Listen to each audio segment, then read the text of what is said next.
আশহাদু আল্লা ইলাহা ইল্লাল্লাহ। যারা বদ্দিন, যারা দিনকে পছন্দ করে না, দিনকে প্র্যাকটিস করতে চায় না, তাদের জীবনে দিনকে আনতে রাজি না, এই যে মানুষগুলো, এই মানুষগুলোর কিছু বক্তব্য আজকের সমাজে কুফরি এবং শিরকি কিছু বক্তব্য আমাদের মনে মস্তিষ্কে ঢুকে বসে আছে। এগুলো সম্পর্কে আমি সংক্ষেপে একটু টাচ দিয়ে দিতে চাই। 1 নম্বর, আজকের সমাজের রাজনৈতিক কারণে অনেক মুসলমান ভাইয়েরা দাবি করেন যে উনি ধর্ম নিরপেক্ষ। ধর্ম নিরপেক্ষ।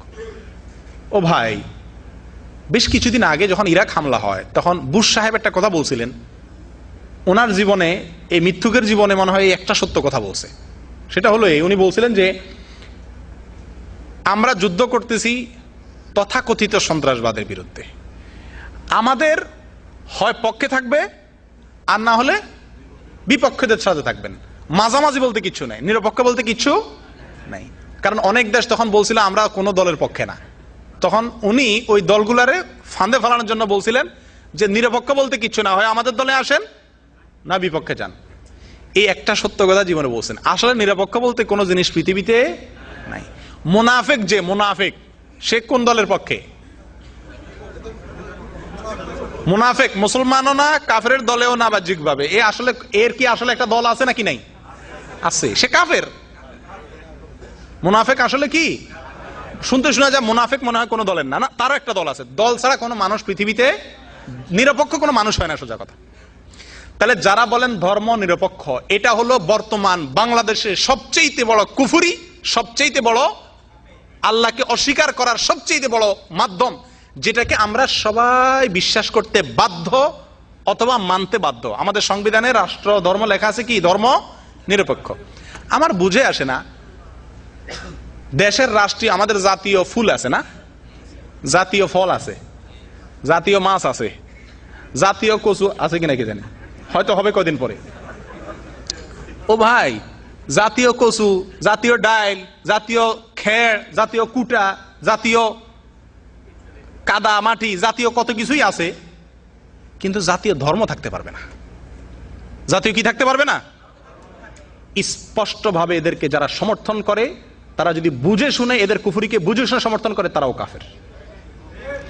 আর যদি না বুঝে সমর্থন করে, তাহলে এরা গোমরাহ এবং পথহারা। ভাই, ইনিয়ে বিনিয়ে কথা বলার দিন এখন আর নাই। নাস্তিকরা, বামরা এখন স্পষ্ট ইসলামের উপর আক্রমণ করতেছে, সরাসরি বলতেছে।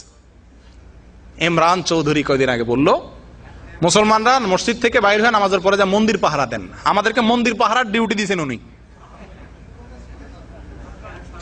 লজ্জা কোথায় গেলে মুসলমানদের ইমানে জ্বালা আসবে, মুসলমানরা এসব অন্যায়ের বিরুদ্ধে অন্তত মুখ খুলে প্রতিবাদ করবে। আল্লাহ আমাদের হেফাজত করেন।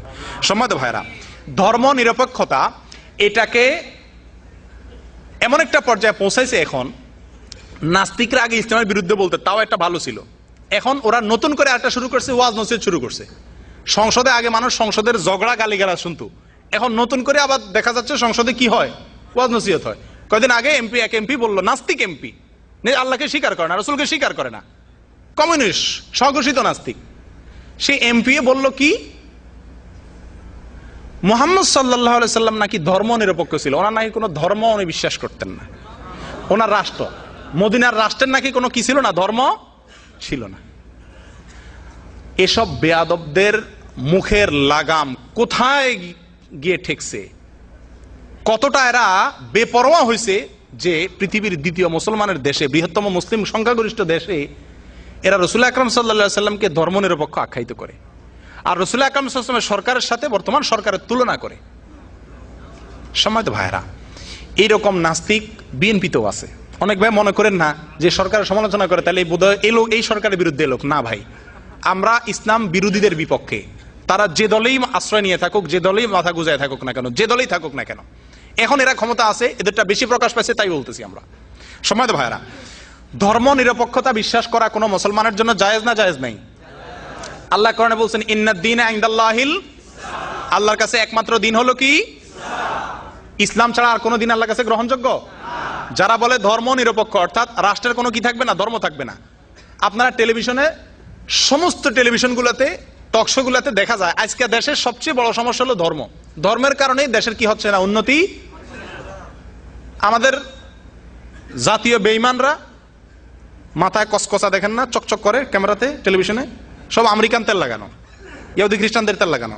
এই আমেরিকান তেল লাগায় আসা এসব বুদ্ধিজীবী নাস্তিক বেঈমানের দালালরা সব সময় বলে যে যেদিন আমাদের সমাজ থেকে, রাজনীতি থেকে, রাষ্ট্র থেকে, সংবিধান থেকে ইসলামকে উঠাই দেওয়া যাবে, সেদিন দুধের নহর বইবে আমাদের দেশে। সম্মানিত ভাইয়েরা, কুফুরিয়ার কোথায় গেলে আলেমরা মুখ খুলবে? কুফুরিয়ার কোথায় গেলে আমরা মুখ খুলতে বাধ্য হব? এই সমস্ত কুফুরি ওরা নিজেরা করতো এক সময়, এখন 16 কোটি মানুষকে তার দিকে আহ্বান করতেছে, এবং শত শত লক্ষ লক্ষ যুবকরা বিভ্রান্ত হয়ে গেছে, ঈমান হারা হয়ে গেছে। আগে একটা সুবিধা ছিল, এককালে মানুষ কাফের হয়ে গেলে মুসলমান থেকে অমুসলমানদের দলে চলে যেত, বুঝা যেত এই লোকটা কাফের হয়ে গেছে, বেঈমান হয়ে গেছে, মোরতাদ হয়ে গেছে। এখন অমুসলমান হয়ে মসজিদেই থাকে, সে অমুসলিম কিন্তু আবার নামাজ পড়তে আসে, আবার দেখবেন টুপি লাগায়, আবার সে আল্লাহরে বিশ্বাসও করে না। সম্মানিত ভাইয়েরা, ধর্ম নিরপেক্ষ যদি কেউ বিশ্বাস করে তার ঈমান থাকবে না। কেন থাকবে না? কারণ হলো আল হাক্কু ওয়াদিহ, সত্য একেবারে সুস্পষ্ট। সত্য একেবারে কি? সুস্পষ্ট। আল্লাহ তাআলা বলছেন যা আল হক ওয়া যাহাকাল বাতিল, হক এসে গেছে, বাতিল বিদূরিত হয়ে গেছে, সন্দেহ করার কোনো অবকাশ নাই। আপনারা যখন কবরে জিজ্ঞাসা করবে ওমা দীনুকা, 3টা প্রশ্ন করবেন না? যারা বলেন করেন যে আমি মুসলমান আবার ধর্ম নিরপেক্ষ, আপনারা যদি কবরে জিজ্ঞাসা করে তোমার ধর্ম কি, 3টা প্রশ্ন জিজ্ঞাসা করবেন না? আল্লাহ ফেরেশতা মান রব্বুক ওমা দীন নবিয়ুক ওমা দীনুক, যখন তোমার দিন কি এটা জিজ্ঞাসা করা হবে, তখন যে ধর্ম নিরপেক্ষ সে কি বলবে? বলবে আমার ধর্ম নিরপেক্ষ। মুগের বাড়ি একটাও নিচে পড়বে না, সব পিঠে পড়বে। সম্মানিত ভাইয়ারা, এই একটা কুফুরি আজকে সমাজে ছেয়ে গেছে। কবর পূজা, মাজার পূজা আমাদের সমাজে যেরকম একসময় ছেয়ে ছিল, আলহামদুলিল্লাহ এখন কমতেছে। এই কুফারিটা এখন ঘরে ঘরে ঘরে ঘরে মানুষের মুখে মুখে পৌঁছে গেছে। অনেক মানুষ মনে করে এটা ঠিক, অথচ এটা কুফুরি। ধর্মের ব্যাপারে কোনো মুসলমান নিরপেক্ষ থাকতে পারে না, অসম্ভব। আচ্ছা, এই বুদ্ধিজীবীরা টেলিভিশনে ধর্মের বিরুদ্ধে কথা বলতে গিয়ে প্রায় সময় একটা যুক্তি আপনারা শুনুন, ওনারা বলে যে আচ্ছা রাষ্ট্র কি আবার নামাজ রোজা করে নাকি? রাষ্ট্রের ধর্ম দরকার কি? নামাজ রোজা কারা করে? মানুষ করে। তো আপনাদের ধর্ম যার যার, রাষ্ট্র তো ধর্ম করে না, রাষ্ট্রের ধর্ম থাকার দরকার কি? তো এক যুবক আদালতের এ জাতীয় একটা রিট বা মামলার পরিপ্রেক্ষিতে এক যুবক জজকে বলেছিল, জজ সাহেব আপনার যুক্তি আমি মানলাম, রাষ্ট্র বা দেশে তো আর নামাজ কালাম পড়ে না, দেশের ধর্ম দরকার কি? এই জন্য আমাদের ধর্ম আমরা যার যার, দেশের কোনো ধর্ম পরিচয় থাকার দরকার নেই। তা আপনার কাছে আমার প্রশ্ন, দেশে কি কথা বলে? তাহলে রাষ্ট্রের আবার ভাষা আছে, রাষ্ট্রভাষা বাংলা কেন? আবার এটার জন্য আবার যুদ্ধ করলাম, স্বাধীনতা অর্জন করলাম, আন্দোলন করলাম, এত কিছু করলাম, রাষ্ট্র নামাজ রোজা পড়ে না, সেজন্য রাষ্ট্রের ধর্ম দরকার নাই। তো রাষ্ট্র তো কথা বলে না, রাষ্ট্র ভাষা দরকার কি? নিজের বেলায় 16 আনা যদি বলে যে ভাই আপনার স্ত্রীটা অন্যজনের সাথে শেয়ার করেন, কেউ রাজি হবে? আপনি পকেটে যে টাকাগুলো আছে সেগুলোর পর উদার হয়ে যান, যে মনে চায় নেক, বাধা দিবেন না? দিবেন না। ধর্মের বেলায় আরেকটা কুফুরি, নব্য নাস্তিকতা আরেকটা হলো যে ধর্মের বেলা আমাদের উদার হতে হবে। কি হইতে হবে? উদার হইতে হবে। আমার সবচেয়ে আশ্চর্য লাগে এই নসিহতগুলা কারা করে? যাদেরকে মাটিতে শোয়া পেটের উপরে একটা পাড়া দিলে শুদ্ধ করে সূরা ফাতিহাটাও বলতে পারবে না। ওনারা ফতুয়া দেন আলেমদেরকে এবং 16 কোটি মানুষকে, মুসলমানকে শিখায় যে ধর্মের ব্যাপারে কি করা উচিত না, বাড়াবাড়ি করা, আর সব ব্যাপারে বাড়াবাড়ি করা যাবে। রাজনীতির নামে, দলবাজির নামে, অস্ত্র নিয়ে মহড়া করে সবকিছু করা যাবে, শুধুমাত্র ধর্মের বেলায় কি করা যাবে না? আল্লাহ কোরআনে বলছে ইন্নাল্লাহা লা ইউহিব্বুল মুতাদিন, আল্লাহ সীমা লঙ্ঘনকারী, বাড়াবাড়িকারীদেরকে আল্লাহ পছন্দ করে না। সেটা কি ধর্মের বেলা না যে কোনো বেলায়? যে কোনো বেলা আল্লাহ তাআলা কি করেন না? বাড়াবাড়িকে পছন্দ। কিন্তু ধর্মের বেলা বাড়াবাড়ি কাকে? আপনি এটা গান শুনতেছেন, আমি যদি বলি ভাই গানটা শুনেন না প্লিজ, বন্ধ করেন, এটা হারাম, তো সঙ্গে সঙ্গে বলবে কি ভাই ধর্ম নিয়ে বাড়াবাড়ি করা ঠিক না। বাড়াবাড়ি কাকে বলে? বাড়াবাড়ি হলো সীমানার বাইরে যাওয়া। গান না শোনা এটা ধর্মের ভিতরের জিনিস না বাইরের জিনিস? ধর্মের ভিতরের জিনিস আমি বলতে গেলে আমি বাড়াবাড়ি কেমনে হবে? বাড়াবাড়ি হবে ধর্মে যেটা নিষেধ করে নাই, আমি যদি সেটাও নিষেধ করতে যাই তখন সেটা বাড়াবাড়ি হবে নাকি? আজকে এরা এই কথা বলে শত শত মানুষকে বিভ্রান্ত করতেছে। আগে টিভিতে আমার সবচাইতে ঘৃণিত টিভি ব্যক্তিত্বদের ভিতরে একজন নুরুল কবির, চাবায় চাবায় কথা বলে। উনি কয়দিন আগে বাংলাদেশে দেখলাম ফতুয়া দিচ্ছেন যে যারা, উনি বলেন যে আমি যতটুকু জানি কোরআন আর হাদিসে কোথাও বলা হয় নাই যারা নবীকে গালি দিবে তাদের কোনো শাস্তি দিতে হবে, তাদের কোনো শাস্তি দেওয়া যাবে না, তাদের শাস্তি আল্লাহই দিবে। কি মুমিন মুসলমান চিন্তা করছেন? আল্লাহু আকবার। আল্লাহর প্রতি কি বিশ্বাস! যারা নবীকে গালিগালাজ করবে এদের সাইজ করবে আমার আল্লাহ।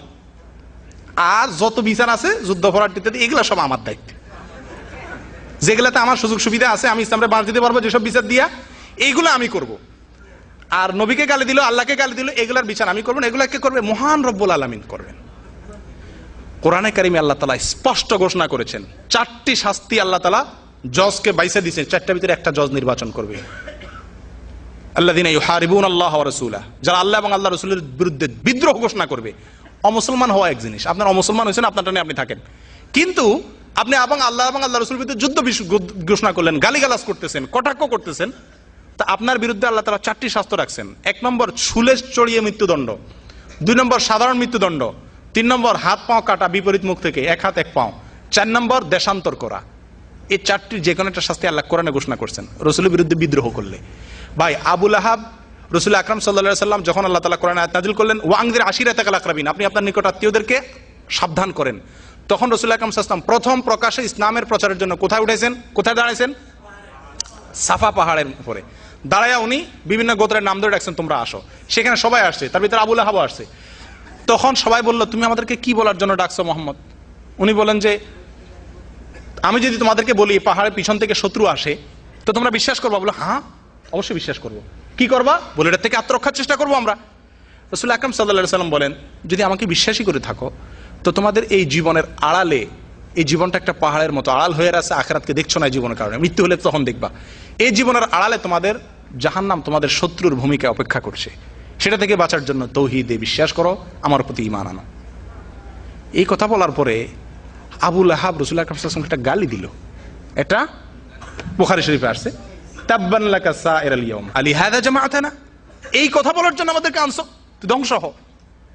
রাসূলকে বদদুয়া দিয়ে কি বলল? তুই ধ্বংস হ। কোরআনে কারিমে অসংখ্য কাফেররা আল্লাহকে গালি দেওয়ার কথা বলা আছে, তার বিপরীতে আল্লাহ কোনো গালি ঠিক না, আল্লাহ সম্পর্কে অনেক কটূক্তি করছে, তার জবাব পাল্টা আল্লাহ তাআলা খুব একটা দেন নাই।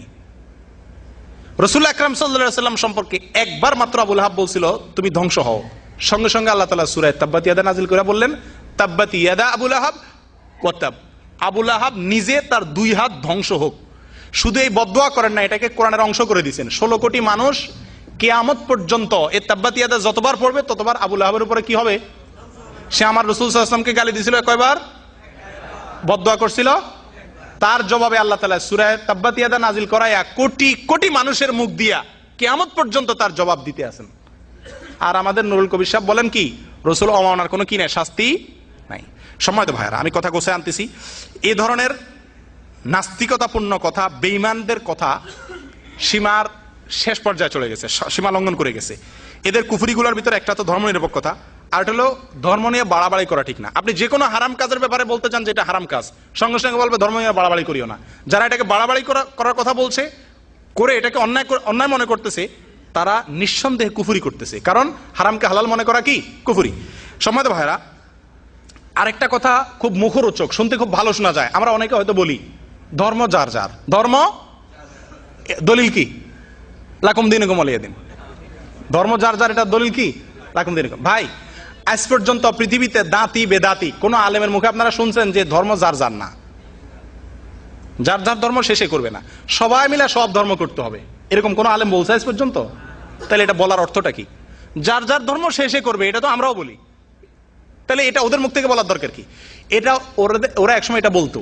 গত পূজাতে এবং বিভিন্ন অনুষ্ঠানে রাষ্ট্রের সর্বোচ্চ, সরকারের সর্বোচ্চ পর্যায়ে থেকে বলা হয়েছে কি, দুর্গা পূজায় সবাই একাত্ম হয়ে গেলে ধর্মনিরপেক্ষ বাংলাদেশ গড়া যাবে। আবার বলা হচ্ছে উৎসব যার যার, ধর্ম যার যার, উৎসব সবার, অর্থাৎ সবাই উৎসবে যান, দুর্গাপূজায় যান। সম্মানিত ভাইয়েরা, আহ্বান করতেছে কুফরি এবং শিরক করার জন্য সরাসরি, এবং বহু মুসলমান বিভ্রান্ত হচ্ছে। টেলিভিশন আলারা ওই পূজা অনুষ্ঠানে যদি 3টা টুপিওয়ালা মানুষ যায়, তো ওইগুলোর কাছে ক্যামেরাটা নিয়ে বলবে আপনার কাছে কেমন লাগছে, সে বলবে আমার কাছে খুব ভালো লাগছে, সবাই আমি আসার আহ্বান করতেছি।